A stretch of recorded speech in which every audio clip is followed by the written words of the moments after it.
Hello everybody, Jose Rodriguez here. Very rainy day today. Kind of cold. It's been up and down the weather. But since we are here tonight on a nice gloomy day, let's talk about why you are getting gloomy looking prints. They may be off color. They may be too light, too dark.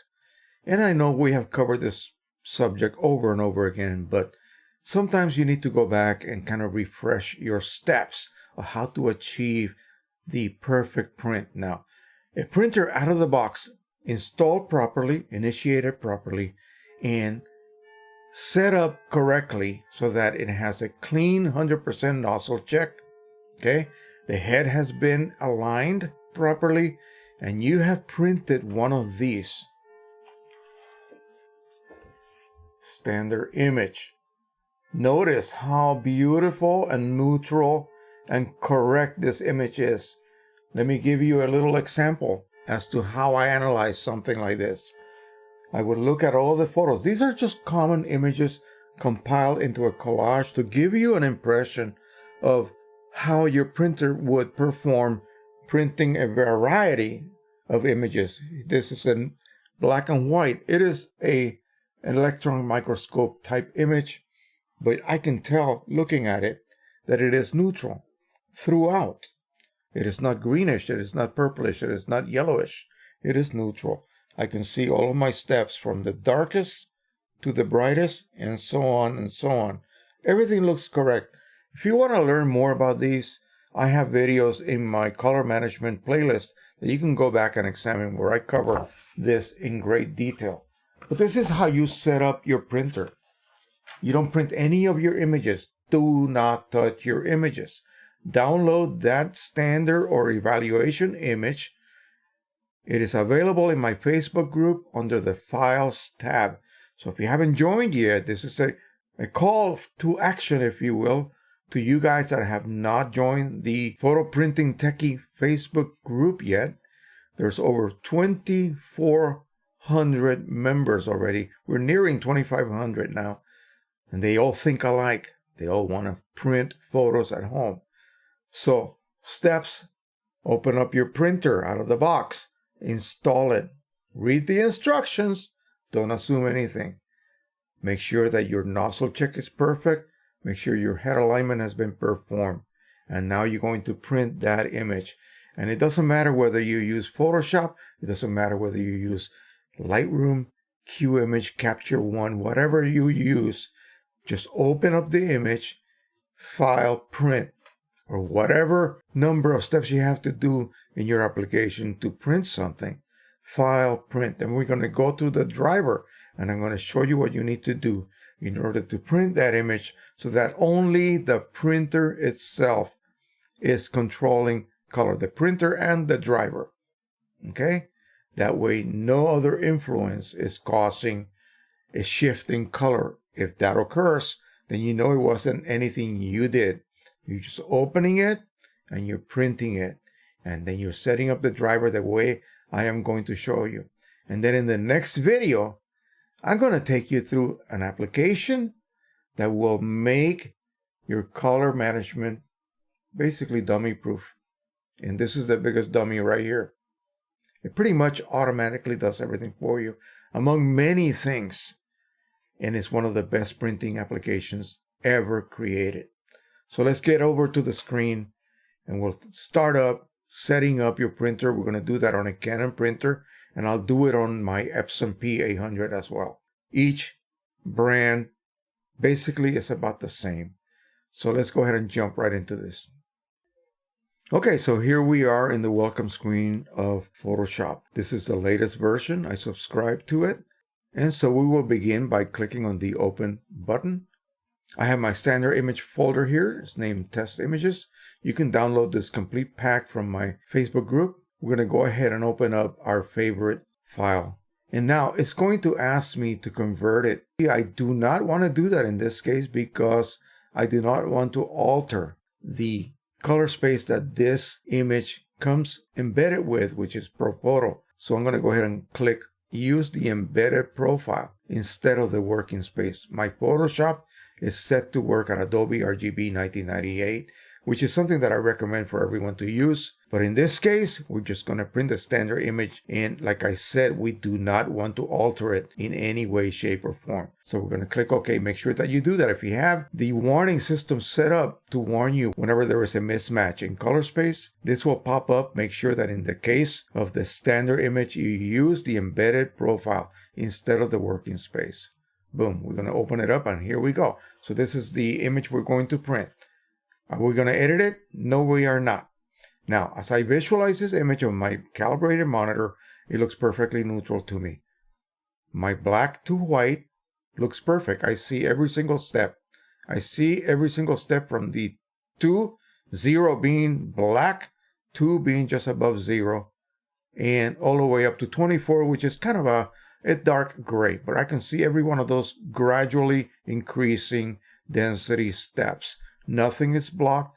Everything looks good. The strawberries look good enough to eat. The baby's flesh tones look normal. Everything looks normal. We're going to go ahead and hit File and Print. That's all you're going to do. Open it and print it. We're going to pick a printer. In this case, an Epson 1400. An oldie but a goodie. Great printer. And notice that I have a reminder here. It said, remember to enable printer color management in the print settings dialog box. And that is right here. So we're going to let the printer manage colors because all we want to do at this point is we want to establish that the printer by itself can actually produce a matching result to what we see on the screen of your calibrated monitor. Of course, everything depends on that monitor being calibrated. Now, I noticed that it's being cut off and it's really strange because I want to set this correctly. Let's go ahead and click on the print settings. Oh, no wonder we are working by default with 4x6 paper, which is not what we want to do.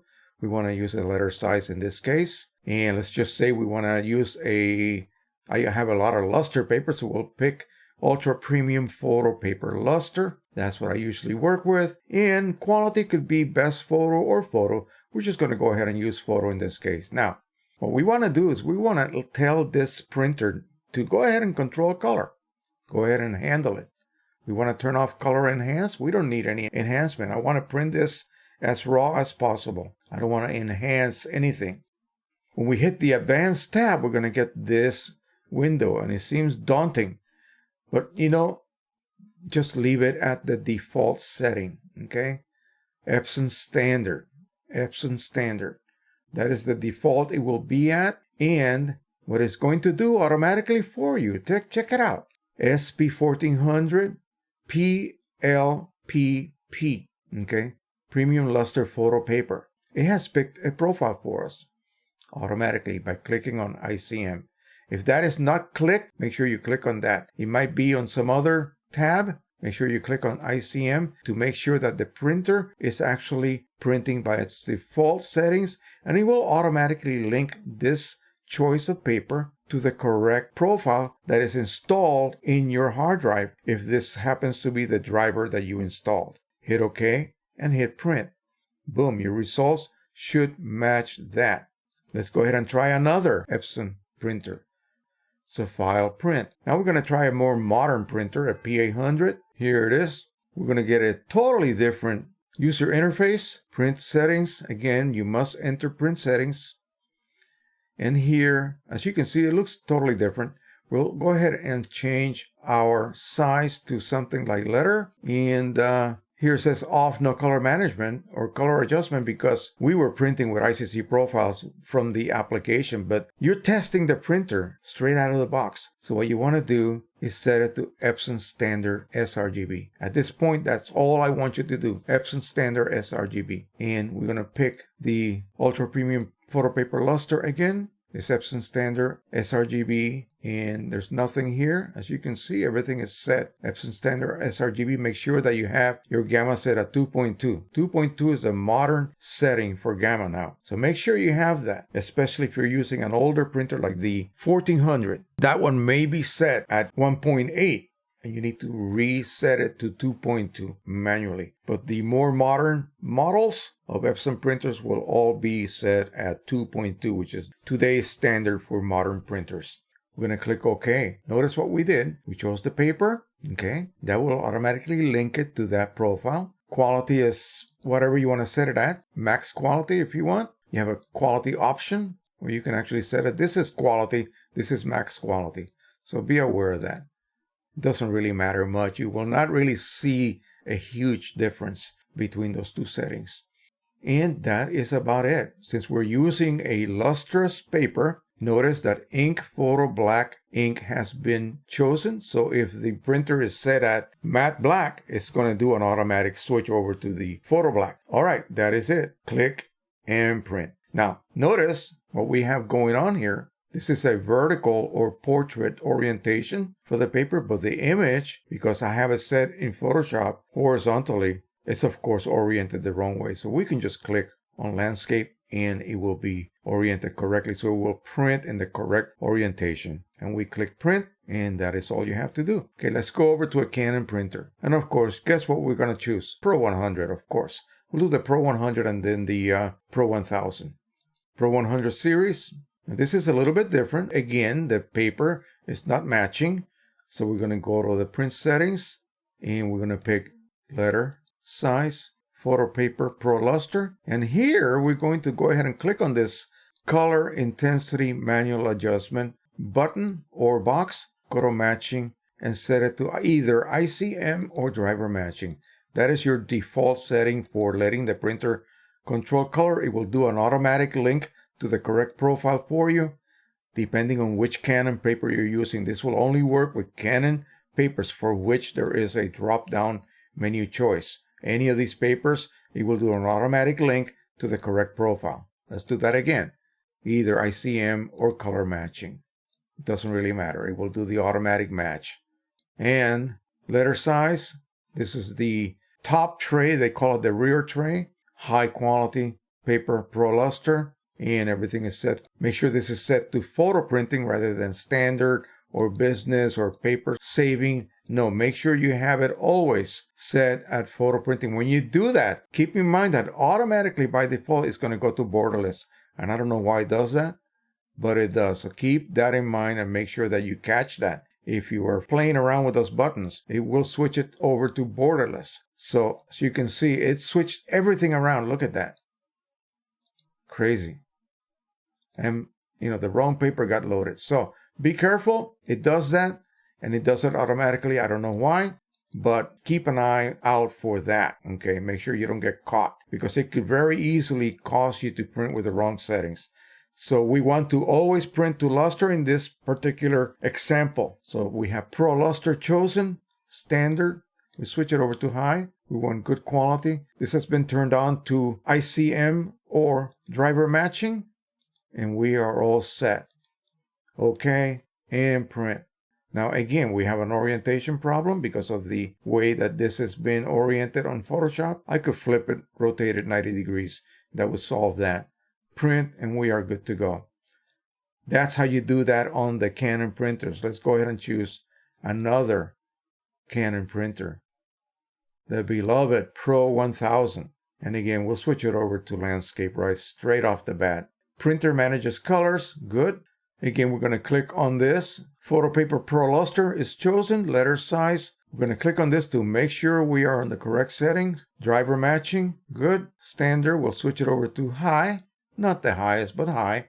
We'll switch this over to the top feed instead of the manual feed. And we are good to go. There are many settings that you got to keep track of, guys. Now, most of you will just have one printer to worry about. I have 13 that I have to babysit and make sure that all the settings are correctly set consistently. All right, so that is all you have to do. Boom, and we print. Now, how do I set, say I have a PC, a Windows machine.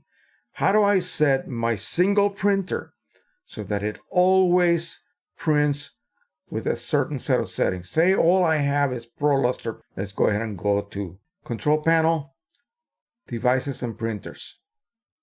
And we'll pick in this case, we'll just do the Pro 100. Just for fun. Right click, printing preferences. We can go ahead and close that. We'll keep Photoshop open for the time being. So ProLuster, it could be whatever paper you happen to have on hand, and make sure that this is set correctly. See, it's set to none. Driver matching. We're going to just print with the driver from now on. Only with the driver, because we do not know how to use ICC profiles through the editing application.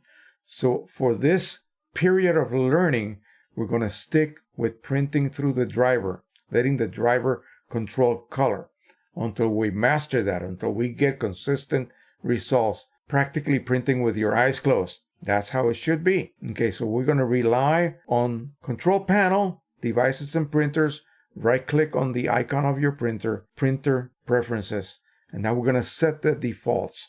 So say if you're only printing mostly to letter size, we're going to set letter size. Quality will be high. Photo printing is checked. I got my paper that I got hundreds and hundreds of sheets of that particular type. Matching, set it to ICM or driver matching, and apply. When you apply, then these will be the default settings for that printer. You will have to manually change your settings. So every time you open the driver inside your editing application, it will always be defaulted at the correct settings.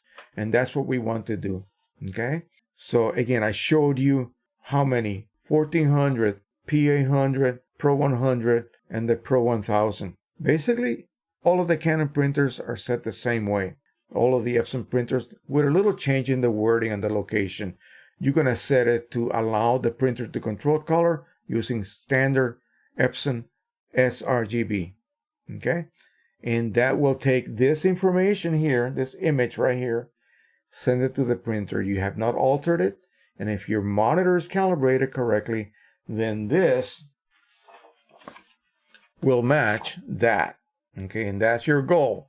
You want to be able to match the output results of that particular image that you never altered because it's been prepared by the ICC, the International Color Consortium. They prepare this image. It is the correct, everything is correct on it. Nothing is wrong with it. And so that is your standard by which you evaluate whether your printer is producing the correct results. So the goal here is to print that standard image and take that image, place it next to your monitor, also displaying that same image. The results you see on your calibrated monitor visually should match the results you see on paper. Now, keep in mind that paper is lit by reflective light. Monitors are lit by transmitted light, and anything that is viewed by transmitted light will have a wider, a much larger dynamic range. Okay? It will be brighter. In layman's terms, it will have more pop. Whereas a print always will look a bit duller than what you see on your display. So do not expect, as far as the brilliance part of the display goes, for it to match the print. What you want to achieve is a match in color and a match in density and contrast. Okay, and also neutrality, of course. So that is it. Yes, it could be a little bit daunting, but again, if you just have one printer to deal with, set it up the way I displayed. If it's a Canon printer, hit the Canon section of this video. If it's an Epson printer, hit the Epson section, and you will see what you need to do. And this is, again, I'm emphasizing that you are letting the driver control color because that's what you did when you created that standard image. In the next video, I'm going to show you how to use an ICC profile. So please make sure you catch that. View them in the correct order. I'm going to add this to the basic printing playlist and also to the color management playlist, on which there are a bunch of videos that you should be watching if you have any problems with color management, with matching the monitor to your prints and vice versa. Make sure you catch those videos because they are very helpful. I know that this is a foreign subject to many, but again, once you grasp it and you understand what's happening, you'll get that aha moment. You might be sleeping and you'll wake up and it'll be an aha moment. That happened to me. I woke up out of a deep sleep And I literally went down to the basement and started to mess around with my printers and computer at the time. That was many, many, many years ago. All right, so thank you so much for watching. Make sure you watch the next video in this series. So again, subscribe, share, and like, and happy printing, everybody. Bye-bye.